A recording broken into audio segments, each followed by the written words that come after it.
Hi guys, this is Bill from Spencer1984.com with the second part of building Revell's Starsky Hutch Ford Torino. As you can see, I didn't quite get it finished like I was hoping to.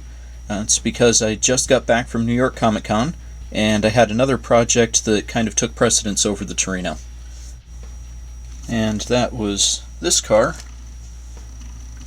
the 40 Ford Deluxe from Ken Lashley's Silver Spectrum concept.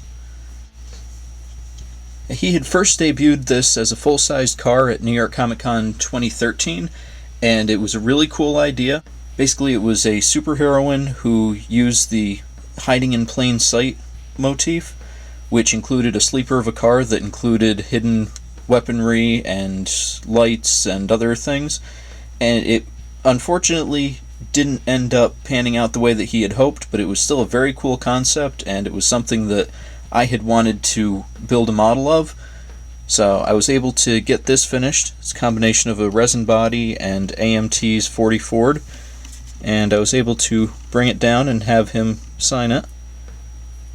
So that was a fun trip there. But back to work on the Torino now.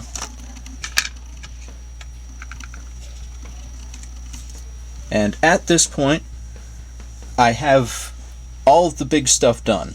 I'm not going to show the body in this video. I'll reveal that in the final slideshow next weekend, but I will give you a sneak preview of the red. That's Tamiya's TS8 over primer gray. And generally pretty happy with how that came out. And actually overall, I'm really happy with how all of this came out. I think Revell has done a really nice job on this kit. I think they hit a good balance between detail work and simplicity to build. You can see in there that they've actually got decals for the whole dashboard, the gauges and the wood paneling. They've got the radio down there, and that's the only modification that I made, was adding an actual coiled wire to the handset.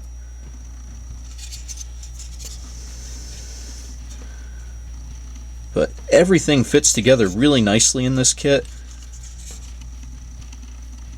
Really didn't have any issues with anything going together. Nothing that really had to be trimmed back, no major flash. So, like I said, really overall they did a nice job on this. The engine has a couple of oddities, unfortunately. The way that they did the alternator there is a little bit ugly. So they've got the belt going into the side of the fan instead of into the pulley, but from most angles that's completely invisible. So unless you know what you're looking for and are looking straight down at it, that's not too bad. And the engine is, upon further research, kind of a combination of the Cleveland and Windsor engines. The top end of it is definitely a Windsor. The block has a little bit of the Cleveland front end to it, but again, unless you know what you're looking for and are specifically looking for errors, you're not going to have a problem with it. Again, they did a really nice job with the detail work, with getting things to fit together. It's almost as clean as a snap-together kit. And the front end is actually all one piece, but is finer detail than a lot of other glue-together kits. I kind of took a look at this compared to the Revell Pro Modeler Torino, as well as AMT's Mustangs, and the work on this is finer than either one of those higher-end glue kits.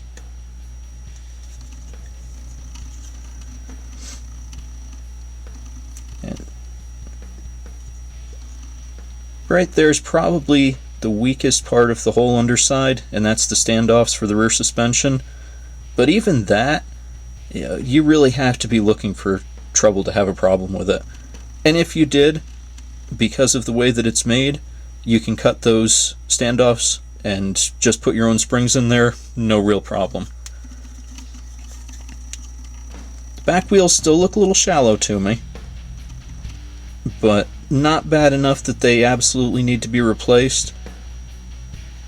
And for the most part, I'm trying to build this as close to box stock as I can. So yeah, overall, I really think Revell has a winner with this kit. It's not absolutely flawless, but the few problems that it has are little detail things, like the fan belt, the rear springs. You can overlook them really easily. It still makes a really nice curbside. And if it turns out that they bother you that much, they're things that anybody who's been building models for a while should be able to either replace from the parts box or scratch build, and really would have no problem swapping stuff out. So that's it for now.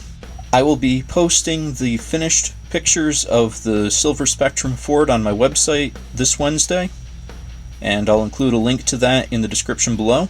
And then next weekend, I'll have the finished pictures of the Starsky Hutch Torino. So check back then and see how it came out. Thanks for watching.